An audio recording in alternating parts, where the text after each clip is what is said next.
Hi ಸ್ನೇಹಿತರೆ, ನಮಸ್ಕಾರ. ಮತ್ತೊಂದು ಇಂಟ್ರೆಸ್ಟಿಂಗ್ ವಿಡಿಯೋಗೆ ಸ್ವಾಗತ ಸುಸ್ವಾಗತ. ನಾವಿವತ್ತು ಮನಾಲಿಯಲ್ಲಿದ್ದೀವಿ. ನಿನ್ನೆ ಬಂದು ಮನಾಲಿ ರೀಚ್ ಆದ್ವಿ. ನೈಟು ಸಿಕ್ಕಾಪಟ್ಟೆ ಟಯರ್ಡ್ ಆಗಿತ್ತು. ಜರ್ನಿ ಮಾತ್ರ ಸೂಪರ್ ಆಗಿತ್ತು ಚಂಡೀಗಢದಿಂದ ಮನಾಲಿಗೆ. ಇನ್ನೇನು ಇವತ್ತು ಇಲ್ಲಿಂದ ಜಿಸ್ಪಾಗೆ ಹೊರಡ್ತಾ ಇದ್ದೀವಿ. ಸೊ ಎಲ್ಲ ರೆಡಿಯಾಗಿದೆ, ಪ್ಯಾಕಿಂಗ್ ಎಲ್ಲ, ಬಟ್ಟೆ ಪ್ಯಾಕಿಂಗು ಎಲ್ಲ ಆಗಿದೆ.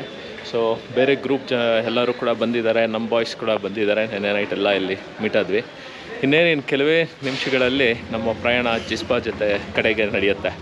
ಜಿಸ್ಪಾನು ಇವತ್ತು ಅಂಥ ದೂರ ಏನು ಟ್ರಾವೆಲ್ ಮಾಡೋದಿಲ್ಲ, ಸ್ವಲ್ಪ ಹತ್ತಿರನೇ ಇರುತ್ತೆ. ಸೊ ಇಲ್ಲೆಲ್ಲ ಟೀಮ್ ಎಲ್ಲ ಬಂದಿದ್ದಾರೆ. ಸೊ ಬೇರೆ ಕಡೆಯಿಂದನೂ ಟೀಮ್ ಇದೆ. ಸೊ ಅವ್ರಿಗೆ ಎಲ್ಲರಿಗೂ ಸೇರಿ ಒಂದು ಚಿಕ್ಕ ಬ್ರೀಫಿಂಗ್ ನಡೆಯುತ್ತೆ. ಬನ್ನಿ ಹೋಗಿ ಬ್ರೀಫಿಂಗ್ ಕೇಳ್ಕೊಬರೋಣ. ಅದು ನಾವು ಹೋಗೋ ರೂಟ್ ಹೇಗಿರುತ್ತೆ, ಕ್ಲೈಮೆಟಿಕ್ ಕಂಡೀಷನ್ ಹೇಗಿರುತ್ತೆ, ಏನೇನು ರೂಲ್ಸ್ ಫಾಲೋ ಮಾಡಬೇಕು ಅಂತೆಲ್ಲ ಎಕ್ಸ್ಪ್ಲೇನ್ ಮಾಡ್ತಾರೆ. ಅದನ್ನು ನೋಡಿಕೊಂಡು ಇಲ್ಲಿಂದ ನಾವು ಹೊರಡ್ತೀವಿ.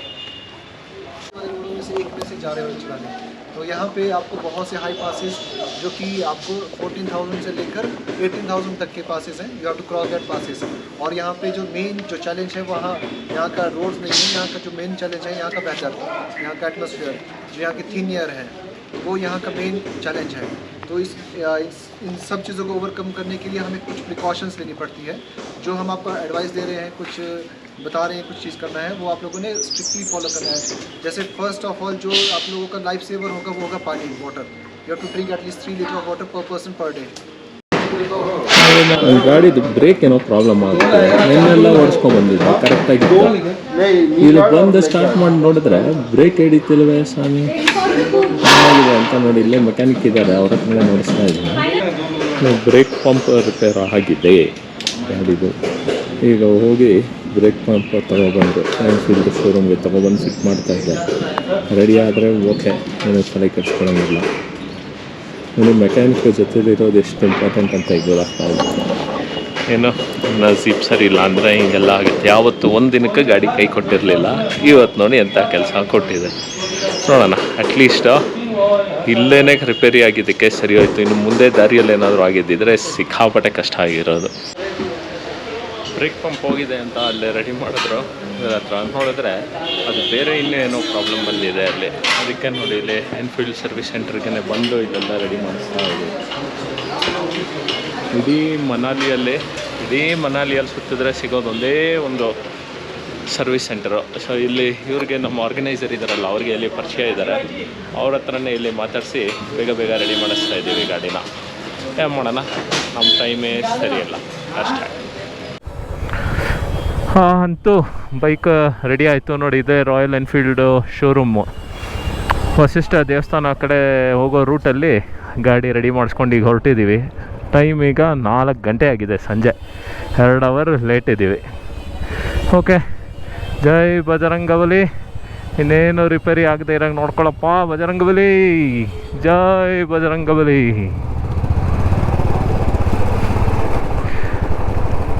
ಇದೆಲ್ಲ ಎನ್ಫೀಲ್ಡ್ದು ಬೇಸ್ ಕ್ಯಾಂಪ್, ಅಂದರೆ ಪ್ರಾಪರ್ ಎನ್ಫೀಲ್ಡಿಂದನೇ ಬಂದಿರ್ತಾರೆ ಅವರು. ಇಲ್ಲಿ ಕ್ಯಾಂಪ್ ಥರ ಸೆಟಪ್ ಮಾಡ್ಕೊಂಡಿರ್ತಾರೆ ಇದೆಲ್ಲನೂ ಇಲ್ಲಿ.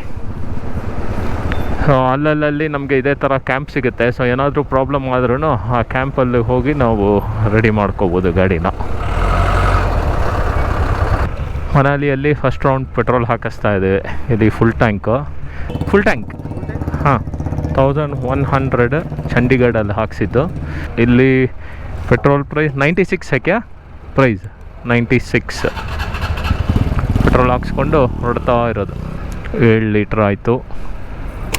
8 ಎಣ್ಣೆಗೆ 8 ಲೀಟ್ರ್ ಖಾಲಿಯಾಗಿದೆ. ನೆನ್ನೆ 11 ಲೀಟ್ರ್ ಹಾಕ್ಸಿದ್ದು. ಇವತ್ತು ನಮ್ಮ ಪ್ರಯಾಣ ಮನಾಲಿಯಿಂದ ಜಿಸ್ಪಾ ಕಡೆಗೆ. ಸೊ ಇದು ಒಟ್ಟು 70 ಕಿಲೋಮೀಟ್ರ್, 70ರಿಂದ 80 ಕಿಲೋಮೀಟ್ರ್ ಆಗುತ್ತೆ. ಸೊ 3 ಅವರ್ ಆಗುತ್ತೆ, 3ರಿಂದ 3.5 ಅವರ್ ಆಗುತ್ತೆ ಜರ್ನಿ. ಸೊ ಮೊದಲನೇ ದಿನ ಬಂದ್ಬಿಟ್ಟು ನಮ್ಮದು ಟ್ರಾವೆಲ್ ಡೆಸ್ಟಿನೇಷನ್ ಬಂದ್ಬಿಟ್ಟು ಡಿಸ್ಟೆನ್ಸ್ ಕಮ್ಮಿ ಇರುತ್ತೆ. ಏನಕ್ಕಪ್ಪ ಇಷ್ಟು ಕಮ್ಮಿ? ಮೊದಲನೇ ದಿನವೇ 60 ಕಿಲೋಮೀಟ್ರು 70 ಕಿಲೋಮೀಟ್ರು ಅಂದರೆ ಇಲ್ಲಿ ನಾವು ಮುಂದೆ ಹೋಗ್ತಾ ಆಲ್ಟಿಟ್ಯೂಡ್ ಇನ್ಕ್ರೀಸ್ ಆಗ್ತಾ ಇರುತ್ತೆ. ಆಲ್ಟಿಟ್ಯೂಡ್ ಇನ್ಕ್ರೀಸ್ ಆದರೆ ಉಸಿರಾಟದ ತೊಂದರೆ ಎಲ್ಲ ತುಂಬ ಜಾಸ್ತಿ ಆಗುತ್ತೆ. ಅದಕ್ಕೆ ನಾವು ಆ ವಾತಾವರಣಕ್ಕೆ ಹೊಂದ್ಕೋಬೇಕು ಅಂತ ಫಸ್ಟ್ ದಿನ ಒಂದು ಸ್ವಲ್ಪ ಎತ್ತರದ ಜಾಗಕ್ಕೆ ಕರ್ಕೊಂಡು ಹೋಗ್ತಾರೆ. ನೆಕ್ಸ್ಟ್ ದಿನ ಇನ್ನು ಸ್ವಲ್ಪ ಜಾಗಕ್ಕೆ ಕರ್ಕೊಂಡು ಹೋಗ್ತಾರೆ. ಈ ಕ್ಲೈಮೇಟ್ ಅಕ್ಲಿಮಟೈಸೇಷನ್ ಆಗಲಿ, ವಾತಾವರಣಕ್ಕೆ ಹೊಂದಿಕೊಳ್ಳಿ ಅಂತ ಕಮ್ಮಿ ದೂರ ಟ್ರಾವೆಲ್ ಮಾಡ್ತೀವಿ. ಏನಿಲ್ಲ, ನಾವು ಒಂದೇ ಸಲ ಹೈ ಆಲ್ಟಿಟ್ಯೂಡ್ ಹೋಗ್ಬಿಟ್ರೆ ಏನಾಗುತ್ತೆ, ತಲೆನೋವು ಶುರು ಆಗಿಬಿಟ್ಟೆ, ಕೆಲವರಿಗೆ ವಾಮಿಟಿಂಗ್ ಆಗುತ್ತೆ, ಕೆಲವರಿಗೆ ಹೊಟ್ಟೆ ತೊಳ್ಸೋದೆಲ್ಲ ಶುರು ಆಗಿಬಿಡುತ್ತೆ. ಹೈಟ್ ಹೋದಷ್ಟು ಆಕ್ಸಿಜನ್ ಲೆವೆಲ್ ಎಲ್ಲ ಕಮ್ಮಿ ಆಗಿಬಿಡುತ್ತೆ, ಬಾಡಿನೂ ಅದಕ್ಕೆ ಹೊಂದ್ಕೋಬೇಕು. ಅದಕ್ಕೆ ಕಮ್ಮಿ ಡಿಸ್ಟೆನ್ಸ್ ಟ್ರಾವೆಲ್ ಮಾಡ್ತಾರೆ ಫಸ್ಟು, ಆಮೇಲೆ ಹೋಗ್ತಾ ಹೋಗ್ತಾ ಡಿಸ್ಟೆನ್ಸ್ ಇನ್ಕ್ರೀಸ್ ಮಾಡ್ಕೊಂಡು ಹೋಗ್ತಾ ಇರ್ತೀವಿ. Rohtang pass 48, Atal tunnel 21. So ನಾವು ರೊಟಾಂಗ್ ಪಾಸ್ ಕಡೆಯಿಂದ ಹೋಗೋದಿಲ್ಲ ನೋಡಿ. ರಸ್ತೆ ಬಂದ್ಬಿಟ್ಟು ರೊಟಾಂಗ್ ಪಾಸು, ಸೊಲಾಂಗ್ ವ್ಯಾಲಿ, ಲೇ, ಲಡಾಖ್, ಕಾರ್ಗಿಲ್ ಎಲ್ಲದಕ್ಕೂ ಮನಾಲಿಯಿಂದ ಇದೇ ರೂಟ್ ಇರೋದು. ರೊಟಾಂಗ್ ಪಾಸೂ ತುಂಬ ಸೂಪರಾಗಿದೆ ಜಾಗ. ಅಲ್ಲಿ ಎಲ್ಲ ಡೈಲಿ ಎಷ್ಟು ಗಾಡಿ ಬೇಕಂದ್ರೂ ಬಿಡೋದಿಲ್ಲ, ಅದಕ್ಕೆಲ್ಲ ಪರ್ಮಿಟ್ ಇದೆ. 2 ಥರ ಪರ್ಮಿಟ್ ಬರುತ್ತೆ. ಒಂದು ರೊಟಾಂಗ್ ಪಾಸ್ ಹೋಗಿ ಬರೋದಕ್ಕೆ ಪರ್ಮಿಟ್ ಸಿಗುತ್ತೆ, ಇನ್ನೊಂದು ರೊಟಾಂಗ್ ಪಾಸ್ನ ಪಾಸ್ ಥ್ರೂ ಪರ್ಮಿಟ್ ಅಂತ ಕೊಡ್ತಾರೆ. ರೊಟಾಂಗ್ ವ್ಯಾಲಿ ಪಾಸ್ ಥ್ರೂ ಅಂದರೆ ನಾವು ರೊಟಾಂಗ್ ವ್ಯಾಲಿನ ಕ್ರಾಸ್ ಮಾಡಿಕೊಂಡು ಬೇರೆ ಊರಿಗೆ ಎಲ್ಲಾದರೂ ಜಾಗಕ್ಕೆ ಹೋಗ್ಬೇಕಂದ್ರೆ ಆ ಪರ್ಮಿಟಲ್ಲಿರುತ್ತೆ. ರೊಟಾಂಗ್ ಪಾಸ್ ಏನಂದರೆ ಅಲ್ಲೆಲ್ಲ ಈ ಸ್ನೋ ಗೇಮ್ ಆ್ಯಕ್ಟಿವಿಟೀಸ್ ಎಲ್ಲ ಇರುತ್ತೆ. ಈ ಸ್ಕೀಯಿಂಗ್ ಮಾಡೋದು, ಮೇಲೆ ಸ್ನೋ ಮೇಲಿಂದ ಜಾರ ಬಂಡಿ ಬಿಡ್ತಾರೆ ಟೈರ್ ಮೇಲೆಲ್ಲ ಕೂಡಿಸ್ಬಿಟ್ಟು. ಸೊ ಆ ಥರದ್ದೆಲ್ಲ ಗೇಮ್ಸ್ ಇರುತ್ತೆ. ಈ ವಿಂಟರ್ ಸೀಸನಲ್ಲಿ ಈ ರೊಟಾಂಗ್ ಪಾಸ್ ರೋಡು ಅದೆಲ್ಲ ಕ್ಲೋಸ್ ಆಗಿಬಿಟ್ಟಿರುತ್ತೆ. ಸೊ ಆ ಟೈಮಲ್ಲಿ ಟೂರಿಸ್ಟ್ ಎಲ್ಲ ಬರ್ತಾರಲ್ಲ, ಏನಾದರೂ ಗೇಮ್ಸ್ ಆಡೋದಕ್ಕೆ, ಫನ್ ಆ್ಯಕ್ಟಿವಿಟೀಸ್ ಮಾಡೋದಕ್ಕೆ ಅಂತ ಎಲ್ಲ, ಅದಕ್ಕೆಲ್ಲ ಬಂದ್ಬಿಟ್ಟು ಇಲ್ಲಿ ಸೊಲಾಂಗ್ ವ್ಯಾಲಿ ಅಂತ ಇದೆ. ಸೊ ಆ ಸೊಲಾಂಗ್ ವ್ಯಾಲಿಯಲ್ಲೂ ಅದೇ ಥರ ಆ್ಯಕ್ಟಿವಿಟೀಸ್ ಇದೆ. ಪಕ್ಕದಲ್ಲೇ ಬೀಸ್ ನದಿ ಹರಿತಾ ಇದೆ. ಇಲ್ಲಿ ರಸ್ತೆಯಲ್ಲಿ ಇನ್ನೊಂದೇನೆಂದರೆ, ನೀವು ಇಲ್ಲಿ ನೋಡ್ತಾ ಇರ್ಬೋದು, ಇಲ್ಲೆಲ್ಲ ಜಿಪ್ಲೈನ್ ಅಂತ ಹಾಕಿದ್ದಾರೆ. ಬೀಸ್ ನದಿನ ಒಂದು ಮೂಲೆಯಿಂದ ಇನ್ನೊಂದು ಕಡೆವರೆಗೂ ಜಿಪ್ಲೈನ್ ರೋಪ್ ಕಟ್ಟಿರ್ತಾರೆ. ಅದರಲ್ಲಿ ನಾವು ಕ್ರಾಸ್ ಮಾಡ್ಬೋದು. ಜಿಪ್ಲೈನಲ್ಲಿ ಒಬ್ಬೊಬ್ಬರಿಗೆ 300 ರೂಪಾಯಿ ಚಾರ್ಜ್ ಮಾಡ್ತಾರೆ. ಇದು ನೋಡಿ, ಆ ಜಿಪ್ಲೈನ್ಗೆ ಹೋಗೋದಕ್ಕಂತಲೇ ಎಷ್ಟು ಜನ ಬರ್ತಾರೆ ಇಲ್ಲಿ. ಚೆನ್ನಾಗಿರುತ್ತೆ. ಬಟ್ ನಾವು ರೈಡಿಂಗ್ ಬಂದಿರೋದಲ್ವ, ರೈಡಿಂಗ್ ಬಂದಿರೋದಕ್ಕೆ ನಾವು ಇದೆಲ್ಲ ಆಡ್ಕೊಂಡು ಕೂತಿದ್ರೆ ಇಲ್ಲೇ ಇದ್ದೋಗ್ಬಿಡ್ತೀವಿ. ನಮ್ಮ ಡೆಸ್ಟಿನೇಷನ್ ನಾವು ರೀಚ್ ಆಗೋಲ್ಲ. ನೋಡಿ, ಜಿಪ್ಲೈನ್ 300 ರೂಪಾಯಿ ಇದೆ, 200 ರೂಪಾಯಿ ಇದೆ, ವಿತ್ ಗೋಪ್ರೋ ವಿಡಿಯೋ ಫ್ರೀ. ಈ ಬೀಸ್ ನದಿ ಬಂದ್ಬಿಟ್ಟು ಹಿಮಾಲಯಲ್ಲಿ ಹುಟ್ಟೋದು. ಇದು ಹಿಮಾಲಯಲ್ಲಿ ಹುಟ್ಟಿ ಜನ್ಸ್ಕಾರ್ನ ಸೇರುತ್ತೆ ಇದು. ನೋಡಿ, ಇಲ್ಲಿದೆ. ಈ ಕಡೆ ನಾವು ಹೋದರೆ ಇಲ್ಲಿ ಸೊಲಾಂಗ್ ವ್ಯಾಲಿ ಹೋಗ್ತೀವಿ. ಈ ಕಡೆ ಇಲ್ಲಿ ರೈಟ್ ಸೈಡ್ ಹೋದರೆ ರೊಟಾಂಗ್ ಪಾಸು. ನಾವು ಪರ್ಮಿಟ್ ಏನು ಇಲ್ದಿರೋ ರೊಟಾಂಗ್ ಪಾಸ್ ಹೋಗೋದಕ್ಕಾಗಲ್ಲ. ಇಲ್ಲಿ ಎಂಟ್ರೆನ್ಸಲ್ಲೇ ಚೆಕ್ಕಿಂಗ್ ಎಲ್ಲ ಇದೆ. ಎಲ್ಲ ಚೆಕ್ಕಿಂಗ್ ಮಾಡಿಬಿಟ್ಟೆ ಕಳಿಸ್ತಾರೆ. ಪಾಸ್ ಪರ್ಮಿಟ್ ಇದ್ದರೆ ಮಾತ್ರ ಅವರು ಅಲೋ ಮಾಡ್ತಾರೆ ರೊಟಾಂಗ್ ಪಾಸ್ ಹೋಗೋದಕ್ಕೆ. ಮುಂಚೆ ಈ ಅಟಲ್ ಟನಲ್ ನಾವು ಇವಾಗ ಹೋಗ್ತೀವಲ್ಲ, ಅಟಲ್ ಟನಲ್ ಆಗೋದಕ್ಕೆ ಮುಂಚೆ ಎಲ್ಲ ರೊಟಾಂಗ್ ಪಾಸ್ ಮೇಲೇ ಹೋಗಬೇಕಾಗಿತ್ತು. ಈಗ 2 ವರ್ಷದಿಂದ ಎಲ್ಲ 2 ವೀಲರ್ಗಳನ್ನೆಲ್ಲ ಬ್ಯಾನ್ ಮಾಡಿಬಿಟ್ಟಿದ್ದಾರೆ ರೊಟಾಂಗ್ ಪಾಸಲ್ಲಿ ಹೋಗೋದಕ್ಕೆ.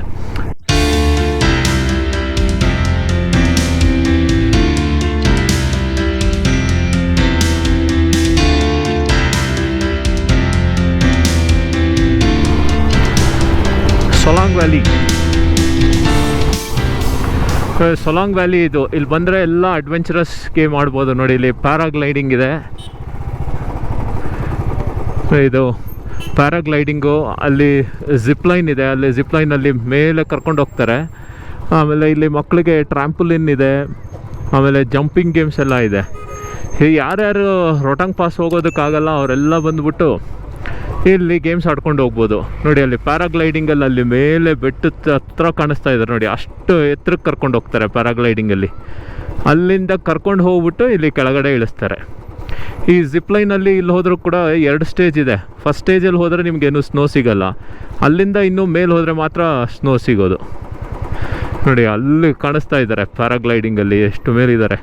ಚೆನ್ನಾಗಿರುತ್ತೆ. ಬರ್ಡ್ಸ್ ಐ ವ್ಯೂ ಅಲ್ಲಿ ನೋಡ್ಬೋದು, ಬೆಟ್ಟಗಳು ಹೇಗೆ ಕಾಣಿಸುತ್ತೆ, ಸ್ನೋ ಎಲ್ಲ ಹೇಗೆ ಕಾಣಿಸುತ್ತೆ ಅಂತ. ನೋಡಿ, ಇಲ್ಲಿ ದೊಡ್ಡದಾಗಿರೋ ಹಾಟ್ ಏರ್ ಬಲೂನ್, ಅದರಲ್ಲೂ ಹೋಗ್ಬೋದು. ನೋಡಿ, ಇಲ್ಲಿ ಇದು ಕ್ರಾಸ್ ಆದಮೇಲೆ ಮುಂದೆ ನಿಲ್ಸೋಣ. ಇಲ್ಲಿ ಚೆನ್ನಾಗಿದೆ ಇದು ಬ್ರಿಡ್ಜು. ಎಲ್ಲ ಒಳ್ಳೊಳ್ಳೆ ಅಡ್ವೆಂಚರಸ್ ಗೇಮ್ಸ್ ಎಲ್ಲ ಇರುತ್ತೆ ಇಲ್ಲಿ. ಒಂದೇನೆಂದರೆ ಕಾಂಚಾಣ ಇದ್ದರೆ ಎಲ್ಲನೂ ಚೆನ್ನಾಗಿರುತ್ತೆ, ಇಲ್ಲ ಅಂದರೆ ಏನಿರಲ್ಲ. ಇಲ್ಲಿ ರೋಡ್ ಕ್ರಾಸ್ ಮಾಡಬೇಕಂದ್ರೆ ನೋಡಿಕೊಂಡು ಹುಷಾರಾಗಿ ಕ್ರಾಸ್ ಮಾಡಬೇಕು.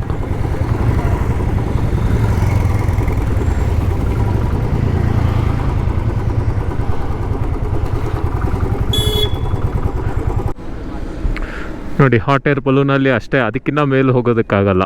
ಕೆಳಗಡೆ ದಾರಗಳು ಹಾಕ್ಬಿಟ್ಟು 4-5 ಕಡೆ ಕಟ್ಬಿಟ್ಟಿದ್ದಾರೆ ನೋಡಿ, ಅಲ್ಲಿವರೆಗೂ ಹೋಗ್ಬೋದು. ಅಲ್ಲಿ ಮೇಲಿಂದ ವ್ಯೂ ಹೆಂಗೆ ಕಾಣಿಸುತ್ತೆ ಅಂಥ ವ್ಯೂ ಇಲ್ಲ ಇಲ್ಲಿ ಹೇಳೋದಾದರೆ.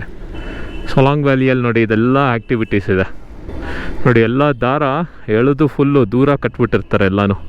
ಸೊ ಅದು ಬಿಚ್ಕೊಂಡು ಹೋಗೋದಕ್ಕೂ ಆಗಲ್ಲ, ಎಲ್ಲ ಬಲೂನು.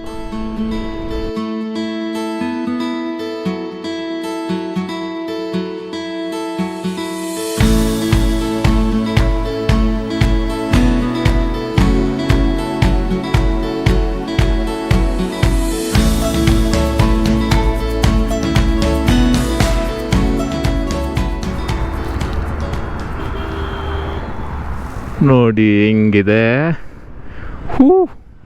ಅಲ್ಲಿ ನೋಡಿ ಆ ಬೆಟ್ಟ ಫುಲ್ಲು ಸ್ನೋ, ಅದು ಕರಗಿ ಕೆಳಗಡೆ ಬರ್ತಾ ಇದೆ ನೀರು. ಹಾಗೇನೆ ಒಂದೇ ಸಲ ಆ ಸ್ನೋ ಜಾರ್ ಕೆಳಗೆ ಬಿದ್ದುಬಿಟ್ರೆ ಹೆಂಗಿರುತ್ತೆ ನೋಡಿ. ಯಾರೋ ಒಂದು ಬಿಳಿ ಪೌಡ್ರ್ ತೊಗೊಬಂದು ಬೆಟ್ಟದ ಮೇಲೆ ಹಾಕಿದ್ರೆ ಹೆಂಗಿರುತ್ತೆ ಆ ಥರ ಇದೆ. ಎಲ್ಲ ಲೈಫಲ್ಲಿ ಒಂದು ಸಲ ಆದರೂ ನೋಡಲೇಬೇಕು ಸ್ನೇಹಿತರೆ. ನೋಡಿ ಅವಕಾಶ ಸಿಕ್ಕರೆ ಬನ್ನಿ ಒಂದು ಸಲ, ಇದೆಲ್ಲ ಸಖತ್ತಾಗಿದೆ. ಈಗ ಮುಂದೆ ನಮಗೆ ಅಟಲ್ ಟನಲ್ ಸಿಗುತ್ತೆ ಇನ್ನು ಸ್ವಲ್ಪ ದೂರದಲ್ಲೇ.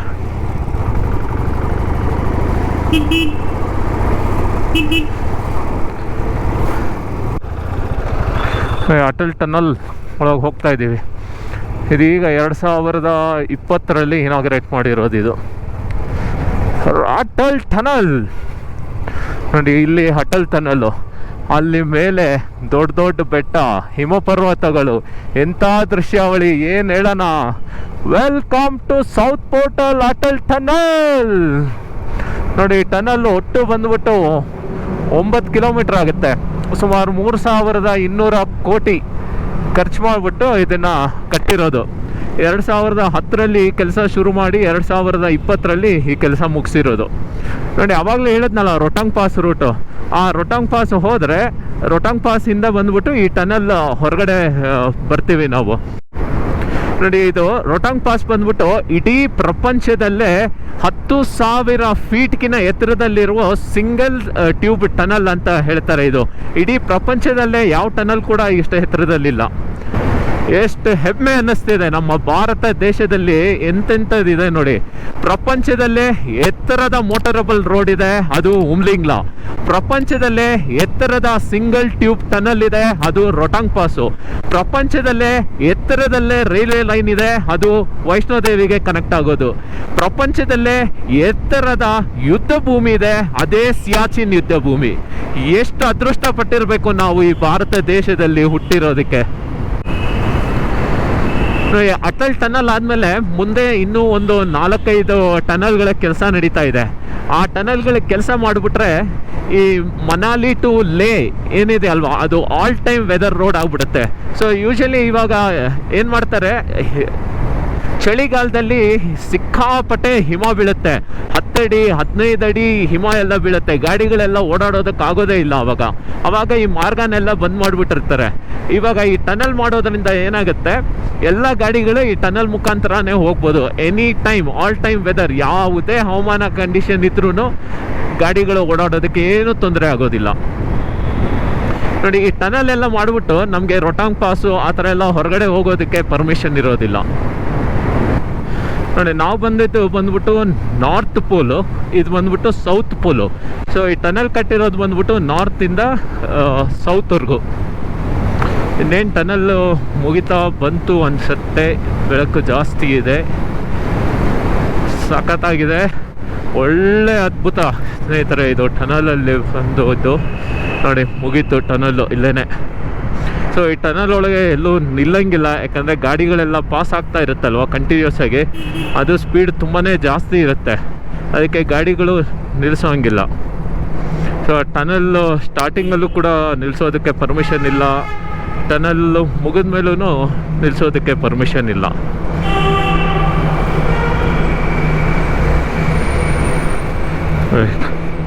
ಟನಲ್ ಮುಗ್ದಿದ್ದೇನೆ ಒಂಥರ ವ್ಯೂ, ಟನಲ್ ಮುಂಚೆನೇ ಒಂಥರ ವ್ಯೂ.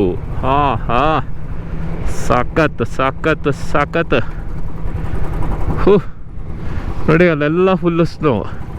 ಇದೆಲ್ಲ ನೋಡಿ ಏನೂ ಇಲ್ಲ ಈ ಕಡೆ. ಹೂ ಸಾಕಾತ್ ಸಾಕಾತ್ ಸಾಕಾತ್. ನೋಡಿ ಅಟಲ್ ಟನಲಿಂದ ಹೊರಗಡೆ ಬಂದರೆ ವ್ಯೂ ನೋಡಿ. ಒಂದು ಕಡೆ ನೋಡಿ ಅಲ್ಲಿ ಮೇಲಿಂದ ಗ್ಲೇಷಿಯರ್ ಎಲ್ಲ ಕರಗಿ ಕೆಳಗೆ ನೀರಾಗಿ ಬರ್ತಾ ಇದೆ ನೋಡಿ. 360 ಡಿಗ್ರಿ 350 ಡಿಗ್ರಿ ವ್ಯೂ ನೋಡಿ. ನೋಡಿ ಇಲ್ಲಿ ಫುಲ್ಲು ಸ್ನೋ, ಬೆಟ್ಟ. ಇಲ್ಲೇ ಅಟಲ್ ಟನಲ್ ನಾವು ಬಂದಿದ್ದು. ಇದು ನಾರ್ತ್ ಪೋರ್ಟ್, ಇದು ನಾವು ಬಂದಿದ್ದು ಸೌತ್ ಪೋರ್ಟು. ಸಾಕಾಗಿದೆ ಅಲ್ಲ ಅಟಲ್ ಟನಲ್ಲು. ಅದ್ಭುತ, ಅತ್ಯದ್ಭುತ, ಪರಮ ಅದ್ಭುತ ಅಷ್ಟೇ. ಅದು ಬಿಟ್ಟು ಇನ್ನೇನು ಹೇಳೋದಕ್ಕಾಗಲ್ಲ. ಈ ಸೌಂದರ್ಯ ಅದ್ಭುತ.